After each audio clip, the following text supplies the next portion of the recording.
Oh, wait a minute. Caught me dancing. Welcome, everybody.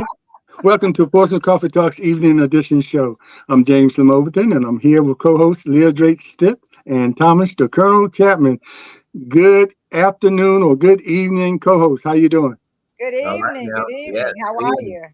you? Did Yes. your I know you had to turn on that AC yesterday. We had 90 degrees, you Yes, know. indeed. So, that's telling me what we have to look forward to this summer.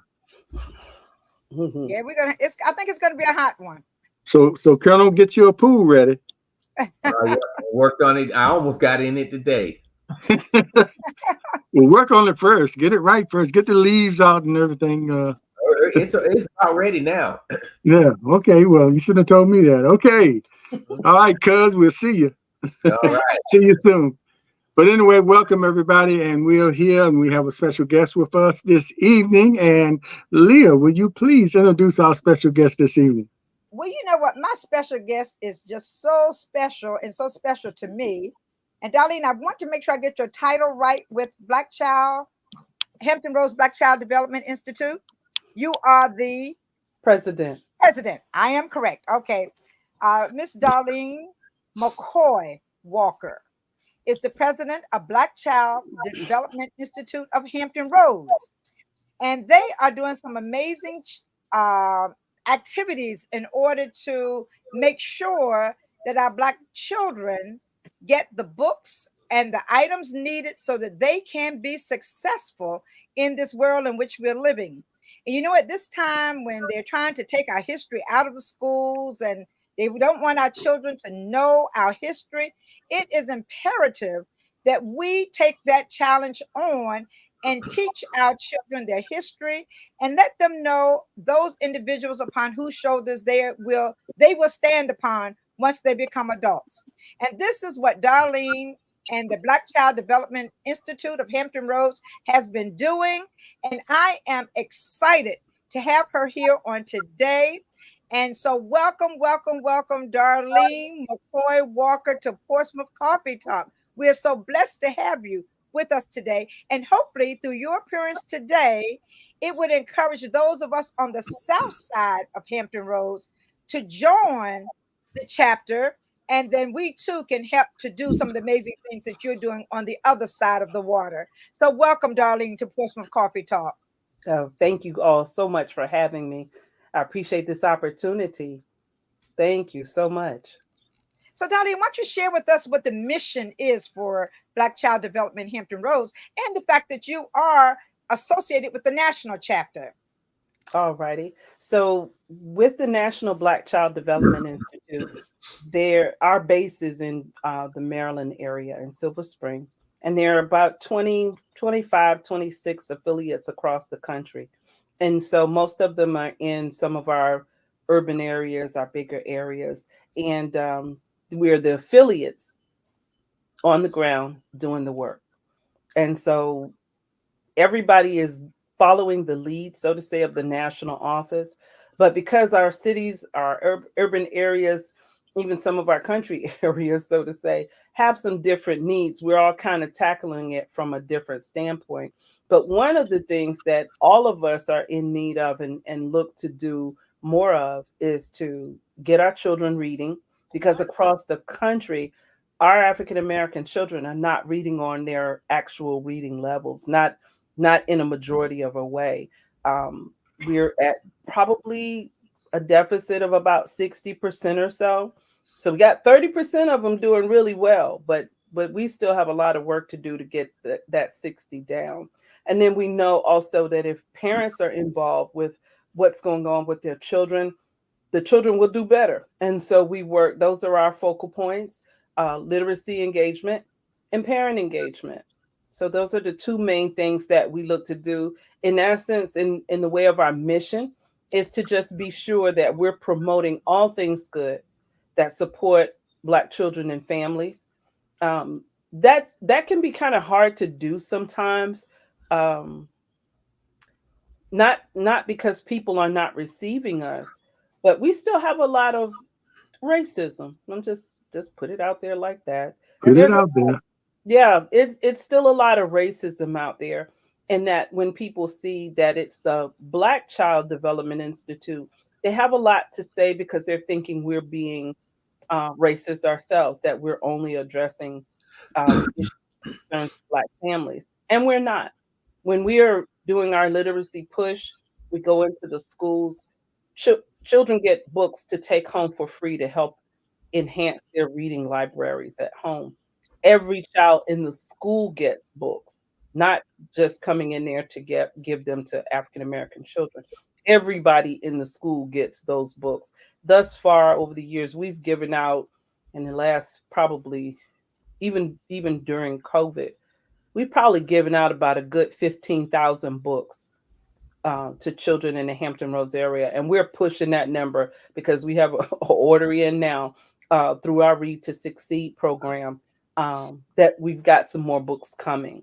And so that's what we look to do, is to enhance that through that process. We have parent workshops so we can let parents know what our emphasis are and what we look to do. And so the mission for us would be that we're enhancing their lives some way, whether it's because parents are being a little bit more close with their children, interacting, coming to school to support whatever the programs and projects that are going on or what have you. Thank you, Darlene. And and I'm glad that you mentioned the fact, because I was wondering how the name has been received, because so many organizations that start with like maybe Black Local Talent, or Black this or Black that, they have gone to change their names in order to accommodate the times. So I'm glad to see that you all have kept your name as it is, because we have to address the needs of our children. We do. It's imperative that we address the needs of our children. So I'm glad to see that it was an issue. Came. Yeah, it was definitely an issue when we first started. We were chartered in 2016. We were asked that question all the time. Why does it have to be Black Child Development Institute? First of all, I did not name the organization. So that was something that was done in 71. So through a national organization. So for anyone else, if you've read anything, watched television, read any kind of report, you know that African American children and families are truly in need of support on some level or another. And that's what we're here for. What bothered me the most, I will be honest with you, was when African American people asked me that same question. I know. You're African American, and you're asking me, why are we the Black Child Development Institute? That always got me. But because I knew we were going to push on, we actually had time with our members to go over like their little one-line sentence that if you were asked the question, this is what you say, that we all sound the same. You know, based on the issues that are going on in this world, African American children and families are needing of support. And there's a lot of data that shows that. Exactly. And reading is so crucial for our children. And our children are not coming to school prepared to read. And they're still getting lost in the cycle once they get into school, as far as reading is concerned. One of the things that gets us going is we did some research and everything as to where all of this kind of falls apart a bit. So children coming through preschool programs, kindergarten, like First Step, and whatever the preschool programs are in your city, the children are reading at 80 and 90% on that percentile for their age, for the subject matter, and all such. So you've got 80, 90s, which is all good at that point. And going into kindergarten, children are ready. But somewhere by the time they get halfway through kindergarten, moving into first grade and second grade, that percentage drops immensely. And so now we have children coming into, say, by the time they get to second grade, their reading scores were in the 80s. Now the boys are in the 50s and our girls are in 60s. So there's a major drop. Just wanted to make a point, and you mentioned about people questioning the name, and I can remember going back My dad was an attorney, and you had the American Bar Association, which was all white, and the Black Association. They called themselves the Old Dominion Bar Association. But that was in the '60s, where you couldn't really use that name for threats that you would have using that name. And then in the '70s, it sort of changed, where we were made aware of our blackness, and you could use the blackness. So it's really strange to have a Black person question why. And like you said, the studies show who's in most need. Mm-hmm. And saying that, you mentioned something about the parents and starting at home. That used to be something that was commonplace, in the homes, where that first education started right there in the home. And by the time you got to kindergarten or first grade, some people didn't go to kindergarten, but first grade, you knew a little something because the parents took time in that home preparing you for that next level. So you're saying we're not seeing that as much now? That's why we're behind? No, we're not. Just talking about what used to be. My grandparents were always saying to us whenever we come to see them, "Hey, baby," and give us hugs and kisses. You getting your lesson? That'd be the first thing my grandfather, grandmother asked us. Y'all getting your lesson? You had to sing the ABCs. We did it because we were happy to just show off for grandma and granddaddy and sing the ABC song and do whatever we thought we could do just to kind of get a kick out of it and showing off for grandma and granddad. However, that kind of kept us going because we didn't want them to hear that we were not doing well in school, and because my mom was going to surely tell them so if something was wrong, but we did not want to disappoint them. So we were in that process.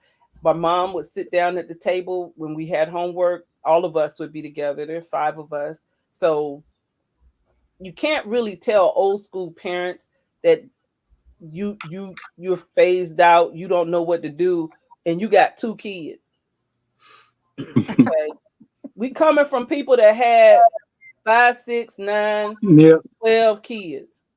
So you can't have 2 and just start acting like you at your wits end, and they're only in 2nd grade. You're telling me you don't know what to do with them. Something's wrong with that. And you're putting them out there to be schooled in another way. So if you're not schooling them, then that means you're looking for someone else to do it. And if you don't watch it, by the time they're teenagers, the streets will do it, because the streets will teach you real good and real hard. And sometimes real fast if you're not paying attention to your kids. So that's why we really push the parent engagement piece. You hold on to your children more so when they're young, but this is where we found that a little bit of the reading scores fall apart. By the time you know that your children, parents are knowing that their children can read in kindergarten, 1st grade, then parents are not reading you any stories anymore. They're just giving you a book saying, go in there and read. Mm-hmm. So now you're on your own at 1st, 2nd grade trying to read it. So the only time an adult is really reading with you is if you're at school, because now your parents are telling everybody you can read, which you can, but it's not like you've mastered it. So we find that a lot of slack comes in there where the lack thereof of parents being still engaged with kids through that process. So by the time we get 3rd grade and we get ready to take this SOL test, this thing about to fall completely apart because it's not looking good, because the 3rd grade SOL test is testing you on what you learned in kindergarten, 1st and 2nd. So if you were weak in any of those areas, you're going to struggle with this 3rd grade SOL. And we always talk about the difference between reading and comprehending what you're reading. Exactly. It's just like when people say my child knows the ABCs. Well, they can sing the ABC song, but did they know them? But they don't know the exactly the B, because everybody knows A. Everybody knows Z. But from B on, do you know? Can you go in there and just pick out the letters of your name? You're Leah, little Leah. Does Leah know what a L is? Well, I used to get mixed up with that LMOP. When you're singing that song, you would put those three letters together almost, and it almost was like Yeah, one letter, yeah, LMNOP. And I said, Elemental what is P. that? yeah. LMNOP, And it takes parents to hear you saying that, as well as teachers. But it takes Yes, parents hearing you say that to slow you down and right. get you to use your finger, LMNOP, so Yeah. that you know what that is and so forth. And that's just parent engagement. You don't have to sit down with your kids like 9 hours worth, like long time, but 30 minutes, an hour of sitting down, looking at their homework, making sure they've done it right. I know my parents, we had to show them our work after we finished. So if you erase too many times, you got a hole in that paper with that eraser, you about to scrub Over it. again. That's right. You had to sit down and get the clean sheet of paper and rewrite the whole thing. You can't scratch out. You can't have a dirty paper. None of that. So we were going to sit down and do that paper over. So that meant we started out from jump. We're gonna do this paper right because mama gonna make us do it over, and Yeah. we're not trying to do it over. And And then if we look at our daddy just looking at us. He not even saying anything. He just looking at it like, and you gonna do listen what to now? your mama. There you go. So And it used to get on our nerves. And I think one of the main an ingredient that's missing now that parents will give in to their parents. I mean, their children, if their children say, hey, I don't feel like doing that. Or, oh, they see them upset. They get, our parents didn't worry about if we were upset or not. my Because mama I still used to does hate not when my worry about parents me would come being in there and upset. help me with my homework. But it saved me that next day, No, my especially if mom I had still everything wrong. yeah, she is not worried about my feelings in that way. If we're No. But talking Darling, serious I'm glad. business to this day, I'm glad that you all are engaging the parents because what we're finding too is that a lot of the parents are lacking in yeah, reading as well, and they will not admit it to you. You only find out through giving them something. "Hey, will you do this for me real quickly?" mhm, And that's when you realize that they too cannot yeah, read. yeah. There's a deficit for The sure. parenting piece is really important as well. Yeah. So when we talk, we're not sure where you are. What we want is that you come out. Used to be that there was an issue about how many parents come out and people kind of get upset. That is not where I am. Because I always look at it, God got who needs to be present is present. That's who we're gonna work with. So if we got 2 or 20, if it's 2 of y'all, you're gonna get all of me. If it's 20, we're gonna still do what we have to do. And I think that once you get word of mouth out there that parents are enjoying themselves, that parents are learning something and they're leaving with good things. You come to our workshop, you're gonna leave with some books. You're gonna leave with not a books. You're gonna leave with something that's gonna make you happy. We try to throw a little something in there for parents as well. We're not trying to tell parents how to be parents. We're just trying to help you to remember some things that you need to do in working with your children. Like you need to go to the PTA meeting. You may not make all of them, but you need to go to the PTA meeting. You always need to go to your child's parent teacher conference. We can't get all the way to the end of the school year that you just finding out that your child is failing. That Mhm. that is not acceptable. And as a parent, you don't need to do that either. So what we have come to know though on the flip side is parents are some parents are just phased out. They're just worn out, I should say. Mhm. They're working a job, maybe 2 jobs. They're trying to do, everything that they can do to keep clothes on kids' backs, keep the car running. They might have lemon. They're trying to keep tires on the tire, pay the insurance, this and that, and as I jokingly said, Leah, during the gala, folks trying to buy the chicken wings and the gas. Yeah. It's a bit much for some parents, and it is not in any way that they don't love their kids. They Right. love their kids to the bone. But that goes back to what you said earlier about the parents that had 10 and 13 children. They couldn't afford to be tired. I mean, it's just a different world. I mean, Mhm. you had 12 Tired or was not a five. part of the game, James. Tired was not a part of the game at all. There was nothing called tired back then. No, And you did no. everything. You did everything back You didn't then. even know when your parents slept. But Yeah. Exactly. Yeah. but I Exactly. mean, we can talk about that. But as time, like you said, we have less kids, so the parents are just not used to being able. I had one daughter, and I can't imagine having more than one because that one was enough, and now with one granddaughter, you know, is enough. So I guess it's just a difference in time. I want to ask you this before you, Colonel. I think Colonel wants to get in there. This is a national organization, so how much do you all get being a national organization into like policies as far as maybe having lobbyists, lobbying the Congress or something like that for policies concerning education? Is that something that you all get into as well, being a national organization? The national organization and staff, our national president is Dr. Leah Austin, and the staff there, they do more of the policy work on that end. So as they're doing policy work, they're getting things out. If there needs to be a campaign or they need to have a bigger presence on an issue, they funnel that back down to us and let us know as affiliate organizations. And we're now called villages and village leaders. So Hmm. they've taken on and more of an Afrocentric terminologies, in how we're raising children, how we're talking to each other, um, things of that nature. But more of the policy work is done on that end. We do have some of the affiliates who do wonderful policy work, but they have policy minded people and people who are already doing that work with them as members of the organization. We're a membership organization. And so the members are the ones that come together with me that we're doing what we do, giving the books, having the parent workshops, and the different things of that nature. Recently just hosting our third annual fundraising gala. So it's the members that do that. The more members we have, the more we can engage and have the capacity to do certain things. But again, some of them have those policy people directly with them.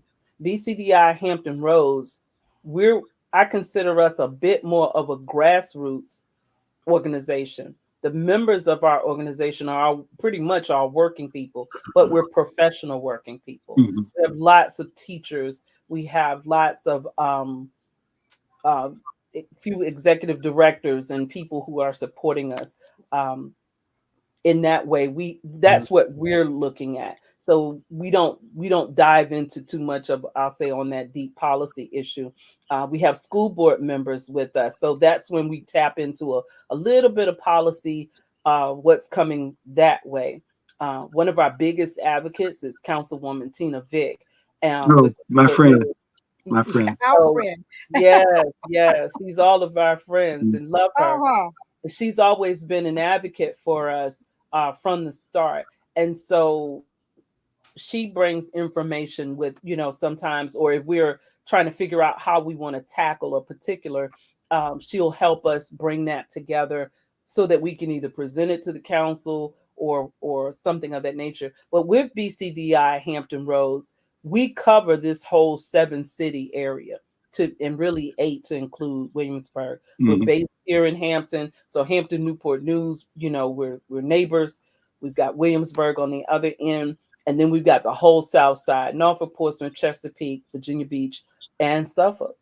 And so that's a large area. So basically, it's the whole 757. Mhm. But when we decided to create our service area, we didn't need to pick just one little city and have a bunch of little organizations like try to jump in there and have another black child in Virginia Beach and a black child in Portsmouth. We needed to just work the area. And that's how we wound up submitting our information to service the 757.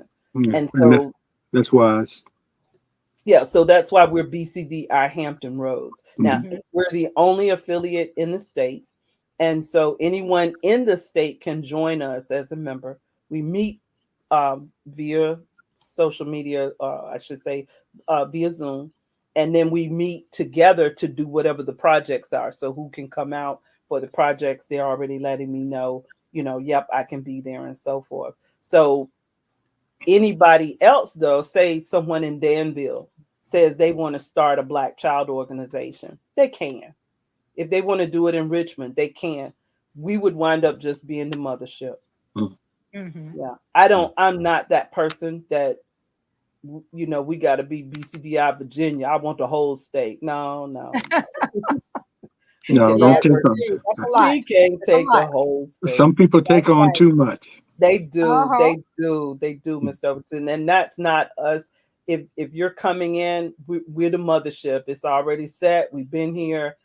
This is our 8th year as anniversary as an organization, and so if they come in, we're gonna definitely support them, help them get on their feet because the services are definitely needed. So Definitely so. yeah, definitely. So we definitely need members. So that's one of the things that I was thinking on this.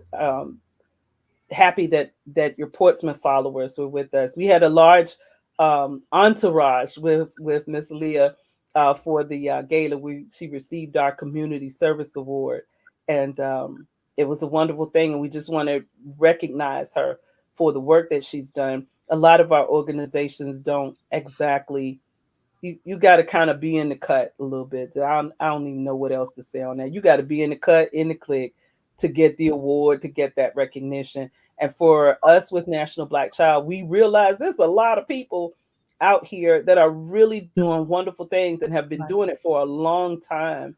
And they need that recognition. So we Mhm. recognize Ms. Leah. We recognized Councilwoman Tina Vick. We recognized Tommy Reeman Jr. So Reeman's dad was a coach in Newport News. Um, Legend.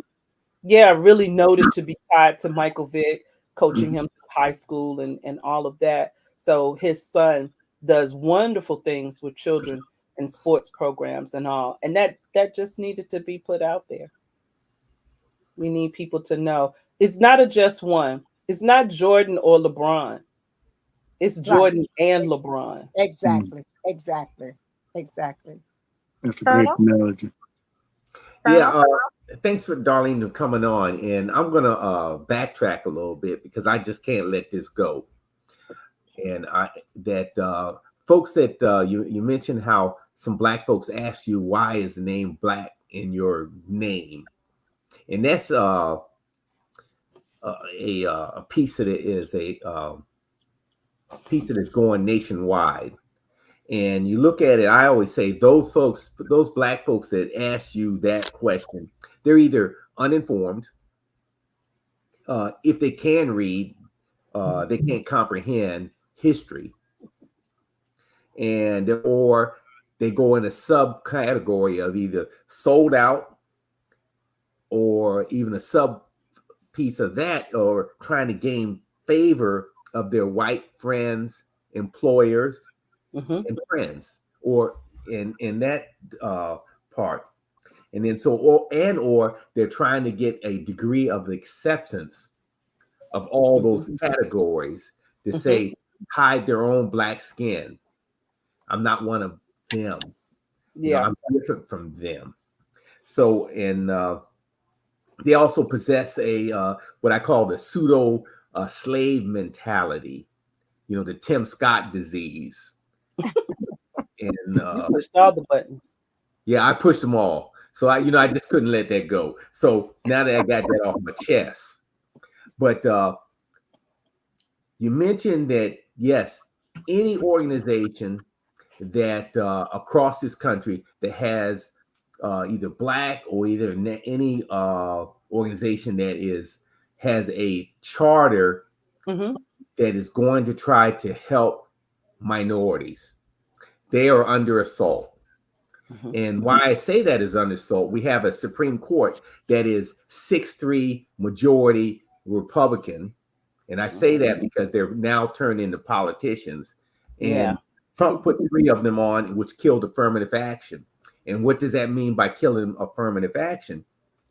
It's because they have turned around and said any kind of funding or any kind of programs that help people of color, it is reverse discrimination. Mm-hmm. And Mm-hmm. they have turned the whole thing around and using affirmative action against people of color. Who would have thought? Who would have thought that? And Exactly. yes, and then so we have an election coming up in November, and Hakeem Jeffries, for those who are out there, is the minority leader in the House of Representatives.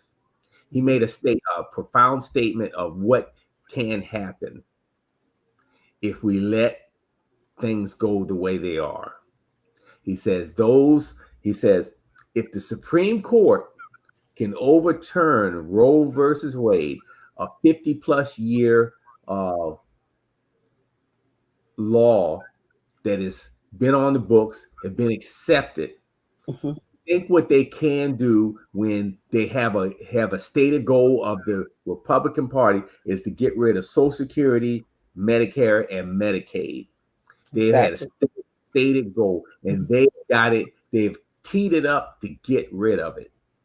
Yeah. So they're going to remain in silent until they get Mr. Trump back in there, Trader Trump back in office in 2025. So it won't work exactly then either. It's going to take a little bit more time, because as you try to sweep us out, you sweep your own out as well. Exactly. And so there's definitely going to be some flack behind that, and it won't just be African Americans that are coming for that fight, because you can't do too much of anything on that nature and just get us as if we were still a part of, in that whole slavery bubble. You're going to get a whole bunch of your own in there too, because it's only a good 1% of them who are the millionaire, billionaire people. And there's a large population of people who are just the regular everyday Joes and Janes working. And from the Joes and Janes, we got Josette and Joe. How about that? Right. It doesn't, they're not gonna move it as fast as they're thinking it, but it is crazy that would be the case. And that's where, just as a side, that's where parents need to be cautious in the sense of paying attention to what could be coming down the pipe for your family. And some people aren't looking at the politics part of that, but if nothing else, be sure your child knows how to read. Exactly. Be sure that your child is getting their education, so that whatever goes down, your baby is not going to be sitting in poverty, trying to figure out next moves of that nature. Your baby needs to be doing, those positive things. And that's some of the stuff that we want parents to think about. And I think with them cutting the whole history aspect of us entertaining and talking about that, that's a process for me. And this is just my words. I didn't pick it out of a book, but that's where you're just trying to kill the encouragement. You're trying to kill the pride, because we're very proud of those people who have come before us, whether they are family members or, big iconic folk. You're trying to kill that. You're trying to kill that so that we don't have anything to hold on to. So yes. Well, I'm gonna give you this piece of cake here. As you talked about, one, it's going to take time to kill the 3 programs that I just said. They don't care about the time. They want to get it done yesterday, because if they get it done, then I can go on tax cuts for the big oil, for instance, in steroids, because Mr. Trump over the weekend asked a big oil for $1 billion of campaign cash. $1 billion.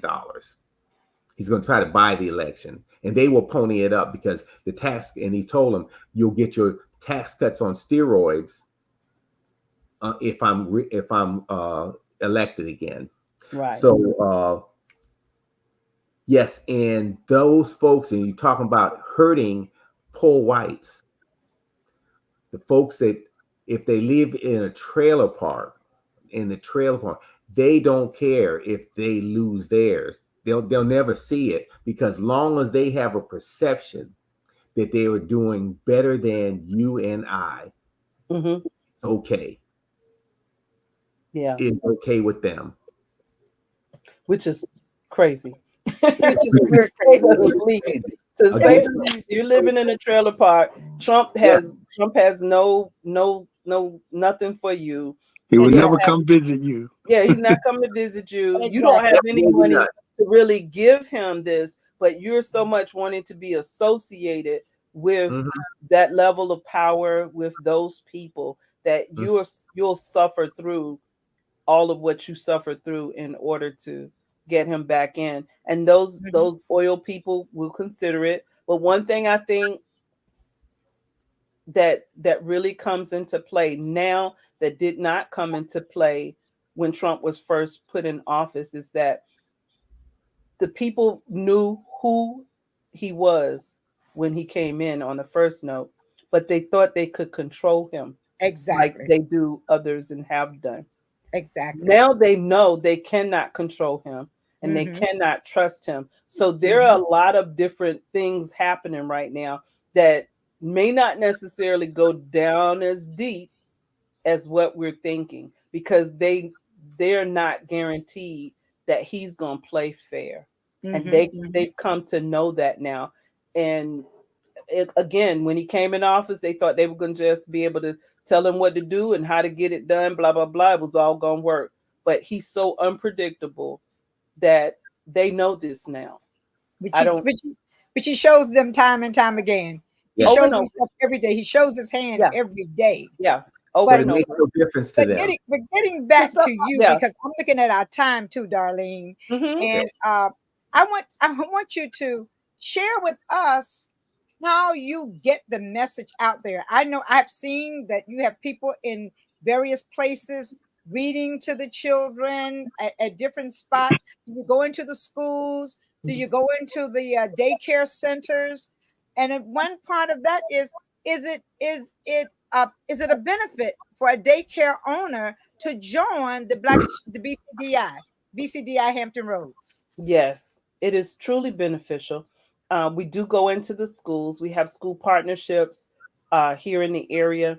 We are partners with Head Start and the Newport News preschool program and our Hampton preschool program. And mainly they're the Peak Center here. And the Peak Center is about to open up another center, larger center in downtown Newport News, 16th and Jefferson. And I used to work on that corner too. Not actually on the corner, but Yes, clear that up.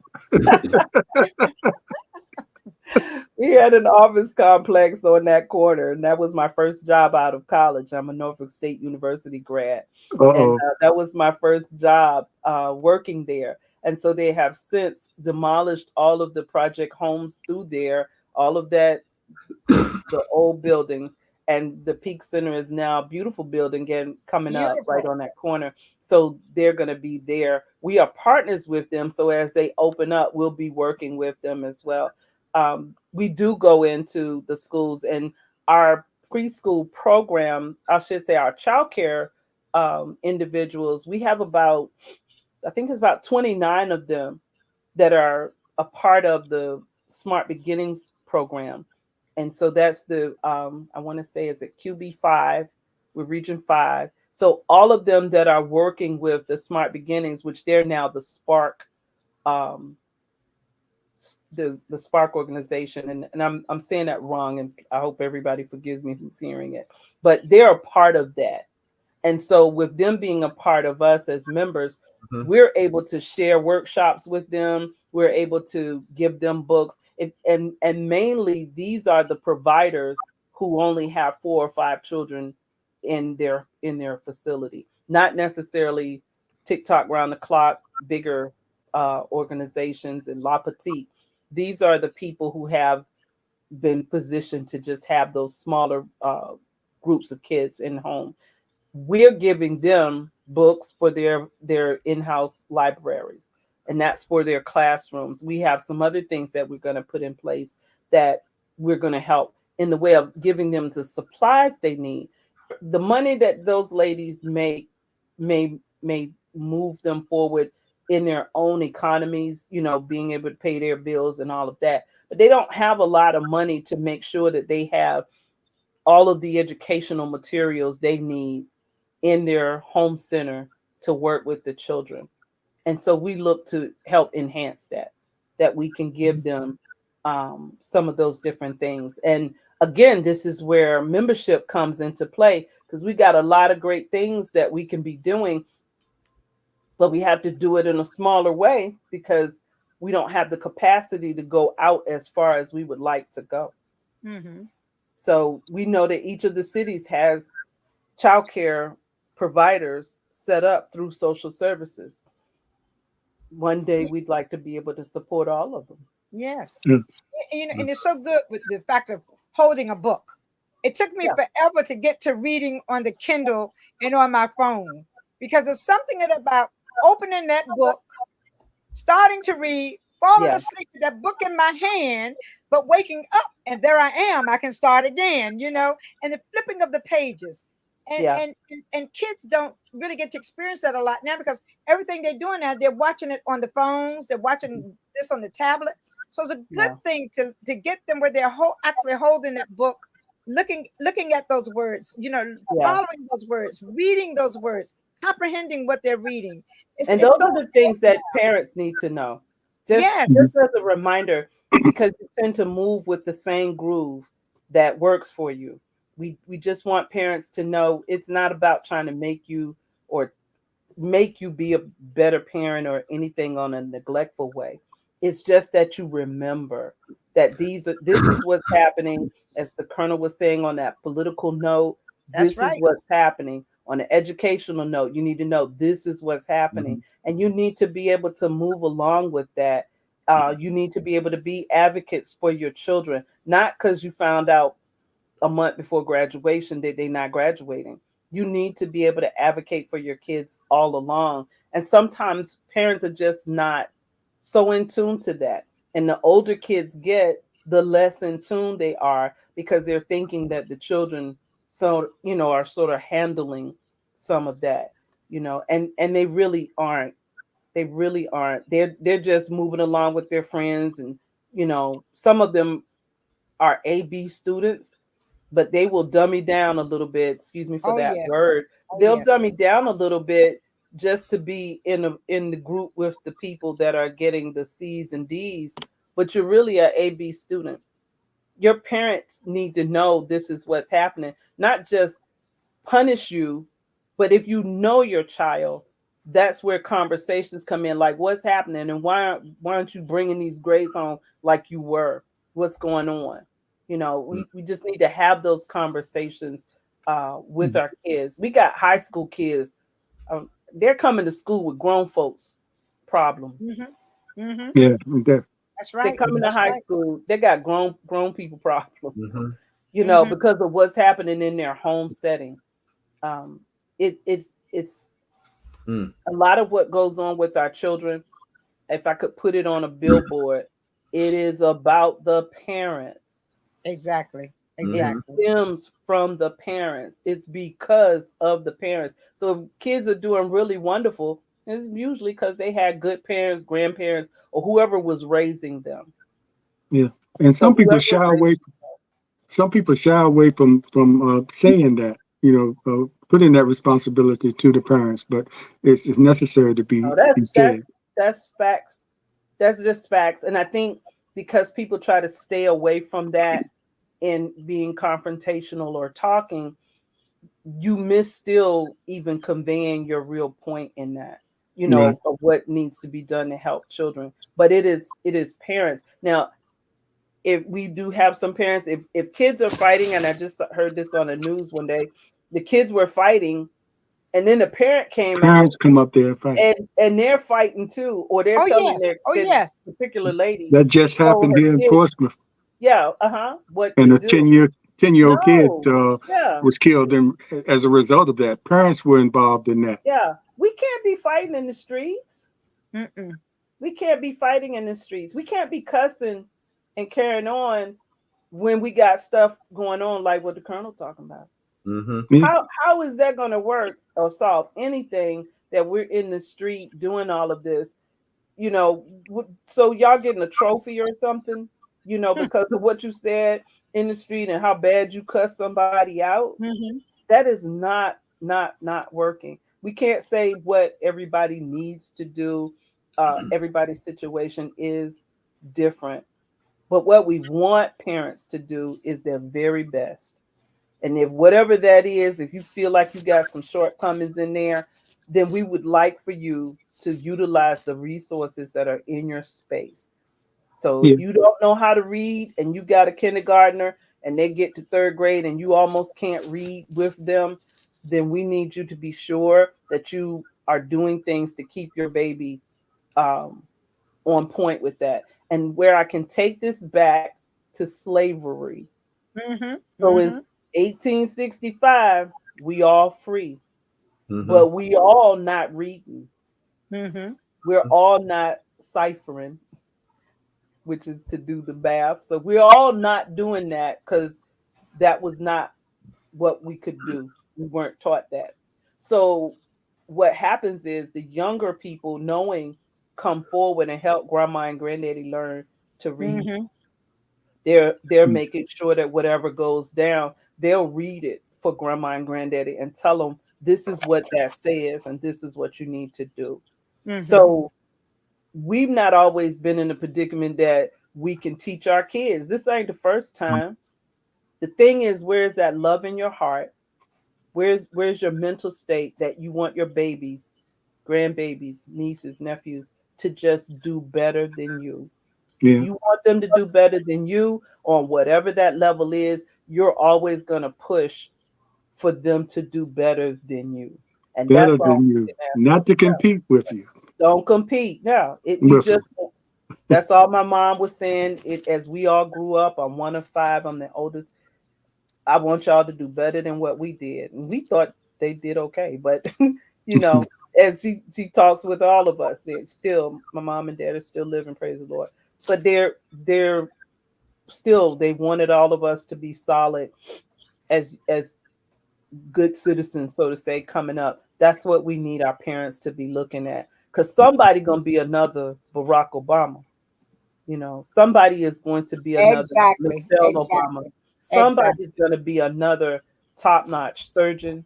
Somebody's going to coming up is going to be another Ketanji Jackson. You know, somebody's going to be that next judge, and we need to prepare our children for that next step, so to say. That Let, next. let, can I ask you, before we end, you mentioned about fundraising, and I guess that's a big part of your how you create your budget or how you fill your budget. I just saw something run across one of my screens that Hampton had approved their budget, and I think all the other cities are following suit. Do you fall under that category? They have a category in most cities under civic organizations where you can, you know, solicit funds from the city or even the state. Is that something that you all do? We've not gotten state level at all. And Councilwoman Tina Vick has been very, very instrumental in being sure that that happens in Newport News. We've not gotten over to Hampton quite yet, and we've not stepped over to the other side with the other school boards. But that's something that she's been instrumental in helping us to obtain that funding. The majority of the funding that we receive, I'll say half of it would either come from our national office or whatever other organizations that we're trying to solicit. Sometimes, even in that process of soliciting those funds, one time we were told we were going up for a $10,000 grant, and the people almost didn't give us the grant because they wanted to say that we're only helping Black children and Mm. families. We're not helping everybody, and this money needs to be so that everybody can be helped. And that So used to didn't be a problem. not at all. Not at all. Yep. So we had to get our national president to write a letter to say that we're not discriminating against anybody. And I tell you, Dr. Leah Austin wrote that letter. We didn't discriminate against anything. She wrote a beautiful letter. Cats, dogs, up, down. We don't discriminate against Mm-hmm. anything. And she made it quite clear. And once they received that letter, they released our funds. Yeah, they talk about that equality thing and how many would actually put their children in such a program. Yeah. Yeah, Yeah. but So it's just the lip service they want to say, hey, this is not That's all. equal. That's all. Okay, so but exactly. would you put your child in this program? Uh-huh. Uh-huh. That's One thing called I will that's say too that I rely on, and I know this is always that touchy topic, but since we hit politics, we always have to hit religion. I know that this is my assignment, so to say, to work these programs, and I know that whatever funding that I'm needing, God's going to provide Oh that. yes. The Mm-hmm. very first grant that we received came from a church. mhm, Mm-hmm. Very first grant that we received for $5,000 at that time, some years back, came from a church, and it's a church in Northern Virginia, not a church here. mm, Mm-hmm. So we just happened to be a part of something that they were doing. One of our members turned us on to that. I filled out all of that information, and we got the grant. Mm-hmm. So I'm not thinking that I have to do anything extraordinary, stand on my head, jump, bark, none of mhm. that to obtain funding for what we need. I know God's going to provide what we're needing, because we're going to keep moving forward in that way. Along with the fact there are always people. I'm not discriminating against anybody, and Black Child Development Institute is open to any culture. You white, you're Asian, you're whatever. We welcome you, because the thing is that you want to help children. And again, when we go into the school, we're helping all the children. So if you want to join us, you are more than welcome to do that. And we're not 100% Black. So, but that being said, we have people that have been watching us do the work we do, and that have come forward to say, hey, we'd like for you to fill out this form because we'd like to give you some funding. Mm-hmm. So Yeah, we need money. Yeah, we always need it. But what we need is it comes to us, and to God be the glory on all of it. Mm-hmm. yeah. Any other group can use that name, and it's considered cultural. But You you said put to the black what? on it or African American, we're You discriminating. finished. You're finished. You're finished. Well, yeah, we're But discriminating. You know, James, you can have before an Asian something, and oh, yeah. that's they're Yeah. celebrating their culture. But that's the truth, Mr. Yeah. Overton. We have an Asian advisory council here in Newport News, and there's a Hispanic community council here. It's Hispanic, and the Asian group is the Asian group. And It's so in the name, yeah, so just like why black. so why would this even be a problem? Yeah, yeah. But we but know you know, why. We know why. We Yes. know why. and you know, So, and before I know we're at the nth hour, and before I try to encourage all of those on the south side, on this side with me, we need to join BCDI. BCDI is very much needed, and especially for our children, because the one thing we find too is that a child who cannot read tends to act up and act out in school. Mhm. And I never realized that so much as I had a long-term teaching job at Craddock High School and had a little boy in my class. And I noticed that every time I would we would do oral programs, he would do fine. Every time we had something a written program, he would throw the table over, he'd knock the chairs over, or he'd get upset.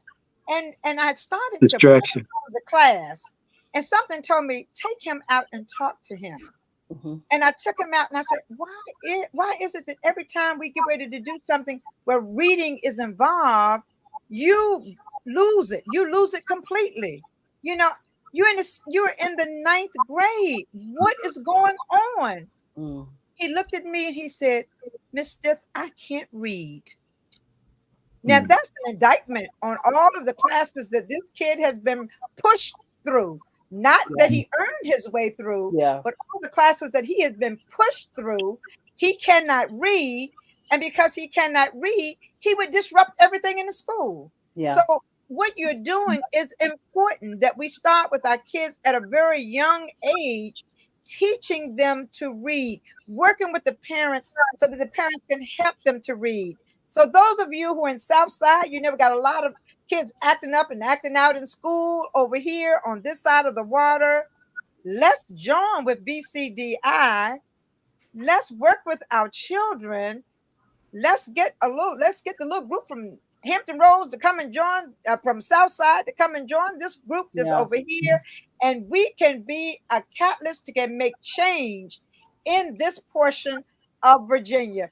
So join me. Definitely. I'm going to join. I've also talked to some other individuals. Shirley Yeah. Pettifoot Cherry says she's going to join. Some others who came to the gala stated that they would like to join. So we need to join so that we can work with you to bring what you're Yeah. doing on that side of the river to this side of the river. And I do commend Yeah. you for what And let you're me doing. share this with you, and you touching base on that, and what's going to go, what can go on in Portsmouth.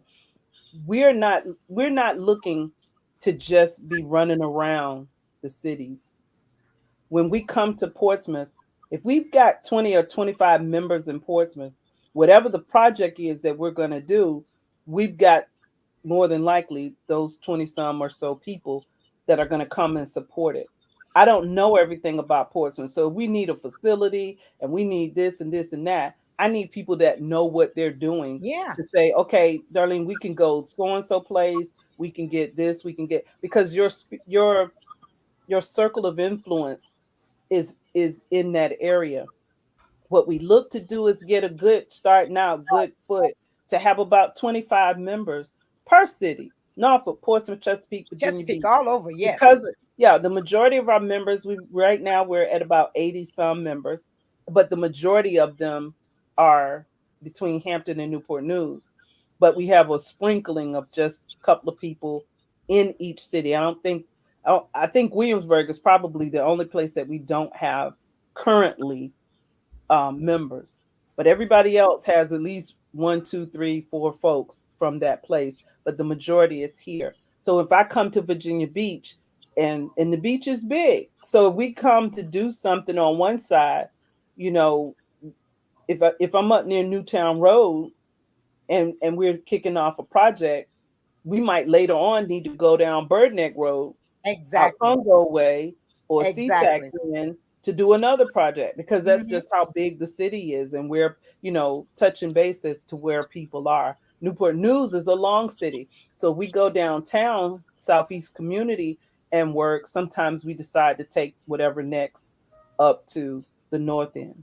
So that's where our members come in to help make things start to move and shake, and letting us know what's going on. So Wonderful. we look forward to any and everyone that would like to join us.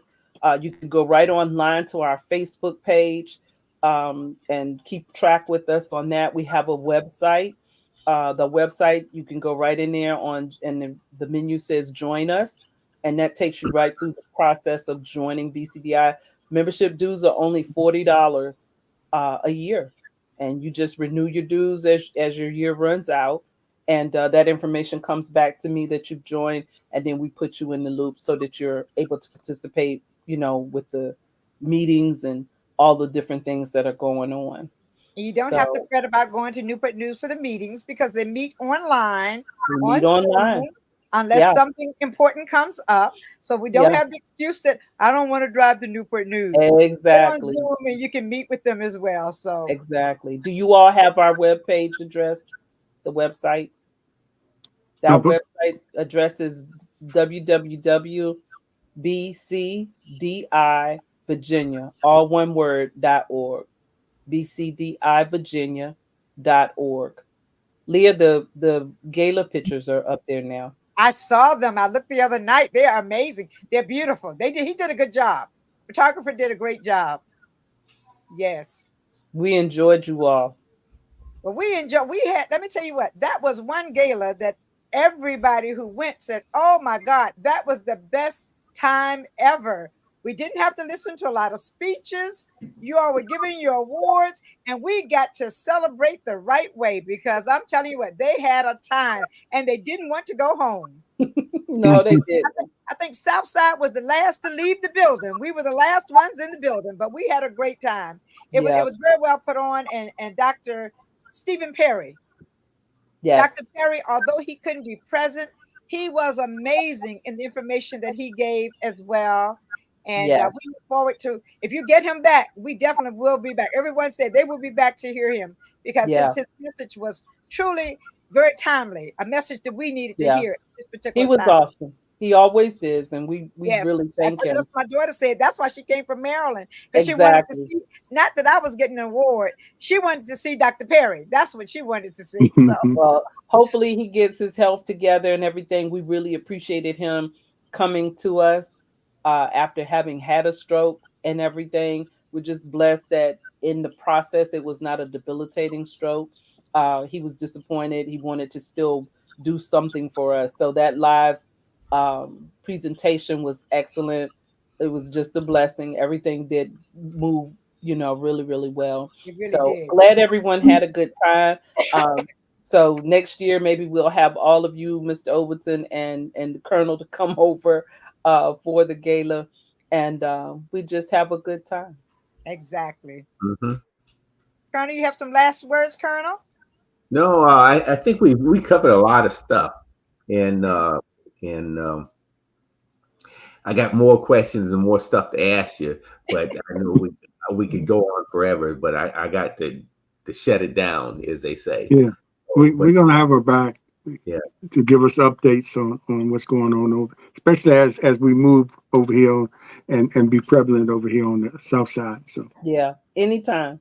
yeah, And Darlene, and you can tell everyone who you know they can watch this forever on Portsmouth Coffee Talk YouTube's page. So Okay. it's out there, and they can look at it at any point in time on Portsmouth Talk Facebook. I mean YouTube page. So it I'll will be send that all the and information out. and okay. and Darlene, I have to say, outside of your organization you're talking about tonight, you seem like you might want to come on and have a panel discussion when we talk about more about politics. Yes, indeed, she's ready. It seems like you would fit right in on one of those discussions of one of the topics we And have. in fact, and you and Colonel would take over that entire show, and you Yeah, both I would would just be sit very back Oh and my well. listen. goodness. Sit back and listen to that. That's He right, me too. he's probably a lot more well versed than I am. I'm just sometimes just done with the foolishness of it all. Yeah, we felt your passion. We felt your passion a Oh little my bit there. goodness. So, Yeah. but I mean, we have to have that in order for us to make it through what they're trying to do. You Yeah. know, Exactly. we have to make that passion, and uh, we want the younger people to come up and step up. But it's still a lot for us to do. Yeah. It- Yeah. And if we understand where we're coming from, really understanding our history, not just Martin Luther King and Malcolm X history, we need to really understand the takeover and how that came to be, because the takeover is still in effect right now. It's right. just coming in a different way. You can't make us, Exactly. yeah, we can't, you can't make us work your plantation anymore. But some of those same tactics have just been shifted to affect us now, to hold us back now. And we need to, our kids and all parents need to be cognizant of that so that we can move forward, that we could support each other as well, in some of these things. So Yeah. we're looking to have a history group, our Yeah. African American History Council, but we've got teachers that are afraid to come and join that council because of the fact that there has been so much flack about them teaching Black history. Mm-hmm. mm-hmm. So now we need to look at our retired teachers because they don't have anything to lose. And, we don't want anybody feeling some kind of way that they're about to lose their job because they're trying to be supportive of Exactly. us, because I can't pay Exactly. you. So I know Yeah. you got to do what you got to do. But that pressure is real for a It's lot of real. our It's a Yeah. lot of real. our folks. It Yeah, is real. great point. Knowing that history, that's the only way you can be more effective today. And my last thing I'll say, this, and I talked about this before. It's a group of four young men, college grads. They didn't go to HBCU, but can't blame them for that. And how misguided they are. They are Trumpers. Young Black brothers are Oh my. Trumpers. And I really feel if they really knew or had the opportunity to dive into the history, which probably they didn't get where they were. All of them were athletes, track stars at, Mhm. at a white college. And just listening to them, if they were somewhere where they were taught the history, the Black history, I truly believe they wouldn't be or have the mindset that they have now. And they have a They big believe in presence Trump on social strongly. media right now. And they, just to sit there and watch them, you just shake your head. I can't believe these brothers. They believe in Trump. Yeah, they believe in Trump and they believe everything he's doing. College educated guys, they just went to the wrong college, or I don't know what happened, but The it influence. just hurts my heart every time I watch them. I have to turn it off. So I hope they come to their senses. Had to throw that in, but that's all a part of what we need to be doing. Yeah. Okay. Exactly. All right. Once Thanks again. We thank you, appreciate it. Any Darlene last Walker. words from Thank you? so very much. Any last words from you, Miss Walker? I thank you guys for having me. This was enjoyable. It was good conversation. I'll come back anytime. We've got some cool things going on, so I'll keep in touch with Leah about that, and then we can jump on if you don't already have people assigned to days and on the talk. And I just thank let you us for know. the And remember, we opportunity. have 2 shows: either Yeah, 6:30 a.m. on Mondays or you're an early 7 o'clock riser. at night on Thursday. So anytime you have something great coming up, Cool. get in touch with us. 2 shows a week. This is a good time frame for me. I'm not an early riser, but I Okay. work. For I most people, work late. Darlene, for most people, believe me. Even for us. Even for us. Yeah, I'm not the early riser, but Yeah. I'm working late usually. And I know why you're not an early bird, because you're a night owl just as I am. So I know that. So well, thank you So, guys. Darlene, So Okay, much. and thank you so I have very to much. say it since it's 3 of us up, 3 of you all up there. Behold. The The green green and and gold. gold. Okay, I'll give Darling, it to you. All right. girl. Try that one more time, James. Do it again. Behold, The green and gold. the green and gold. That's right. For real, the maroon and steel. All right, I got that in.